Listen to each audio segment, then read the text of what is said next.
శ్రీమాత్రే నమ. జై గురు దత్తాత్రేయ నమ. ఈ వీడియోలో మనం తులారాశి వారికి మార్చి 29 నుంచి ఏప్రిల్ 4 మధ్యలో జరగబోయే వార ఫలాలు పరిశీలించినప్పుడు ఈ వారం అంతా శుక్రగ్రహం గురుగ్రహం రాశిని వీక్షించడం వలన రెండు శుభగ్రహాలు ఎప్పుడైతే రాశిని వీక్షిస్తాయో కంప్లీట్గా ఆ వారం జాతకుడు ఏదో ఒక శుభవార్త వినడం కానీ అతనికి ఏదైనా ఒక మంచి జరిగే అవకాశం ఉంది. ప్రధానంగా వివాహం కొరకు ఎవరైతే ఎదురు చూస్తున్నారో వారికి వివాహ సంబంధం నిశ్చయమయ్యే అవకాశం ఉంది. అలాగే వైవాహిక జీవితంలో భార్యాభర్తల మధ్య అన్యోన్యత పెరుగుతుంది.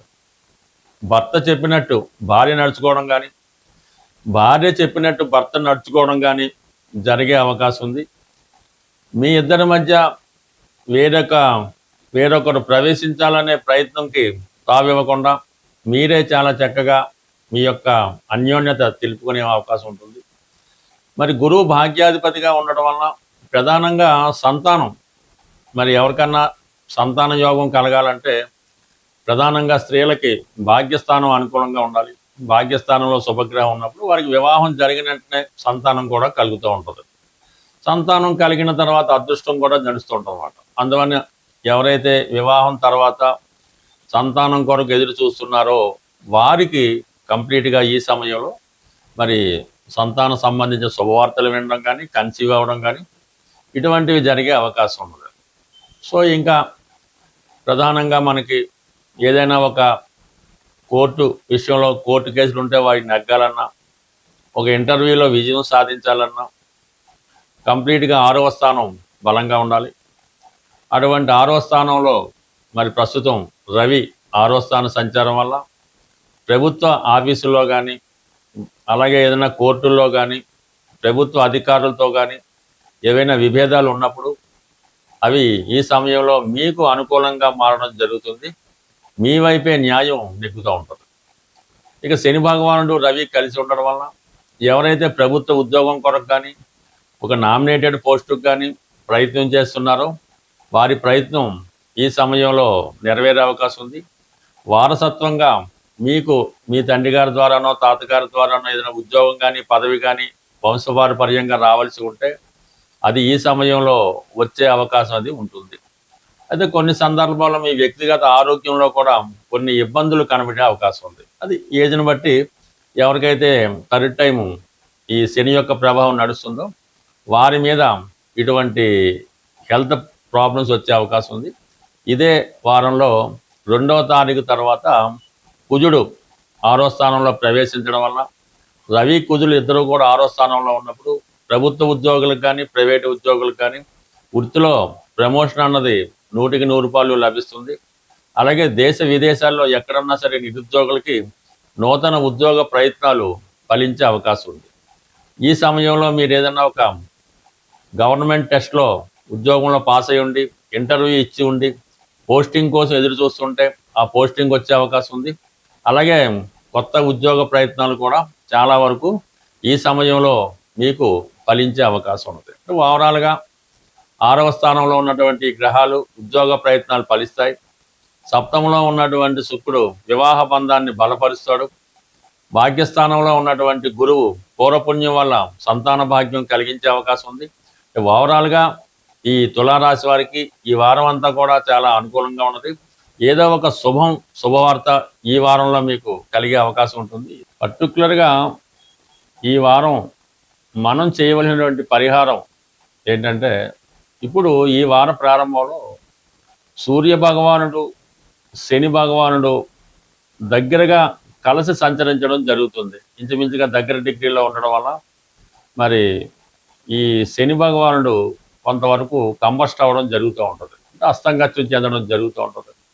దానివల్ల ఈ ఉద్యోగస్తులకి చాలా ఇబ్బందులు కలుగుతుంటాయి. రవి కూడా శని భగవానుడితో కలిసి ఉండడం వలన తన యొక్క సంపూర్ణ ఫలితాలను ఇవ్వడం లేకపోతుంటాడు. అంటే ఇప్పుడు రవి యొక్క కుమారుడు శని అయినప్పుడు కూడా ఈ రెండు విభిన్న ధ్రువాలు కలిగినటువంటి గ్రహాలు అవటం మాట. అంటే ఒకరికి ఎట్టి పరిస్థితుల్లో కూడా సరైనటువంటి సమన్వయం కుదరదు అన్నమాట. అందువలన ఈ 2 గ్రహాలు కలిసి ఏ రాశిలో ఉన్నా ఆ రాశి యొక్క కారకత్వాలు చాలా వరకు ఇబ్బంది పడుతూ ఉంటాయి.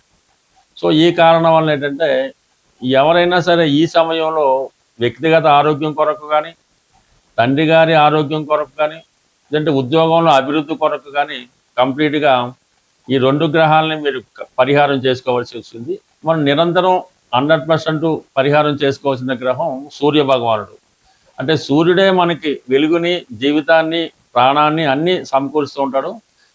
సూర్య భగవానుడు మాత్రమే ధనాన్ని జాతకుడికి ఇచ్చే అవకాశం ఉంటుంది. ధనాన్ని కానీ, ఆరోగ్యాన్ని కానీ సూర్య భగవానుడు ఇస్తాడు. కాబట్టి కంప్లీట్గా మీరు సూర్య భగవానుని ప్రతిరోజు సూర్య నమస్కారం ద్వారా, ఆదివారం నియమంగా ఉండడం ద్వారా, తండ్రి గారిని, తండ్రి సమానమైన వ్యక్తుల్ని గౌరవించడం ద్వారా కంప్లీట్గా మీకు సూర్య భగవానుడి అనుగ్రహం లభిస్తూ ఉంటుంది. అంటే ఈ సమయంలో మీకు ఏదైనా కొత్త ఉద్యోగం ప్రయత్నం చేస్తున్న నిరుద్యోగులైన వారు ఎవరైనా సరే ఈ సమయంలో మీ యొక్క తండ్రి గారికి కానీ, గురువు గారికి కానీ తెలుపు రంగు వస్త్రాలు సమర్పించి వారి ఆశీర్వాదం తీసుకోవడం వలన మీకు ఉద్యోగ ప్రయత్నంలో ఉద్యోగం నెరవేరే అవకాశం ఉంది.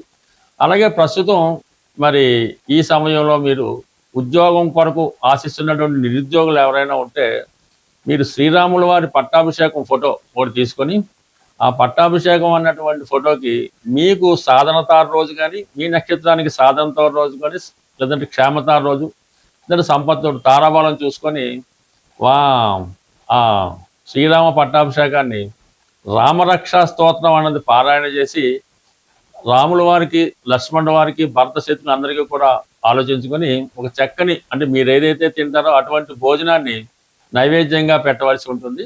అలాగే ఎవరైనా అన్నదమ్ములు ఉంటే, ఒక 2 కానీ 4 కానీ ఉంటే అన్నదమ్ములైన వారికి మీరు ఆ రోజు ఆహ్వానించి వారికి భోజనం పెట్టడం వల్ల మీకు కంప్లీట్గా నిరుద్యోగ సమస్య ఏమన్నా ఉంటే పరిష్కారం అవుతుంది, కొత్త ఉద్యోగం వస్తుంది, అన్నదమ్ముల మధ్య స్నేహభావం ఏర్పడుతుంది, పరస్పరం ఒకరు సహకరించుకోవడం జరుగుతూ ఉంటుంది. సాధారణంగా మీరు ఎక్కడున్నా ఎలా ఉన్నా మీకోసం మీరు బాగుండాలి, మీకు ఉద్యోగం రావాలి అనుకుని ఒక 4-3 ఆలోచిస్తే మాత్రం కంపల్సరీగా మీకు అటువంటి ఉద్యోగం కానీ, వ్యాపారంలో అభివృద్ధి కానీ వస్తూ ఉంటుంది.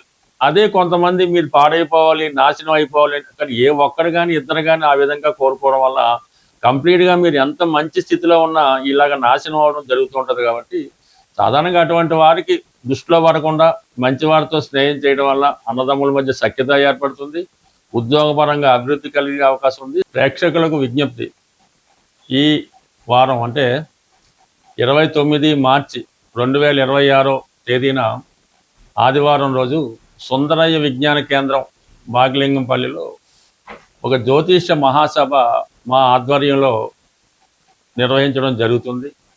ఈ జ్యోతిష్య మహాసభ ఉదయం 9:30 నుంచి సాయంకాలం 5:30 వరకు ఉంటుంది. ప్రవేశం అన్నది పూర్తిగా ఉచితం. అన్ని సౌకర్యాలు మీకు సభలో ఏర్పాటు చేయడం జరుగుతుంటుంది. అంటే భోజన సౌకర్యాలు వగైరా వగైరా. ఈ సభలో ప్రముఖ జ్యోతిష పండితులైనటువంటి శ్రీ నానాజీ పట్నాయక్ గారు, అలాగే మల్లాది మణి గారు, జనార్దన్ ఠాగూర్ గారు, అలాగే బంగారయ్య శర్మ గారు, నీలం పూర్ణమోహన్ గారు, ఎన్ విజయశంకర్ గారు, అలాగే విజయలక్ష్మి గారు మొదలగు ప్రముఖ జ్యోతిష్కులు వారి వారి ప్రసంగాలు వినిపిస్తారు. ఈ సభలో వచ్చినటువంటి ప్రేక్షకులు ఎవరైనా ఉంటే వారి యొక్క సందేహాలు ఏవైనా ఉంటే సభాముఖంగా ఈ పండితుల వద్ద మీరు తెలుసుకొని దానికి సరైనటువంటి సమాధానాలు కూడా తెలుసుకునే అవకాశం ఉంటుంది. జ్యోతిషంపై ఆసక్తి ఉన్నవారు తప్పకుండా ఈ సభకు హాజరై మమ్మల్ని, మా సభని విజయవంతం చేస్తారని ఆశిస్తూ స్వస్తి, శుభం.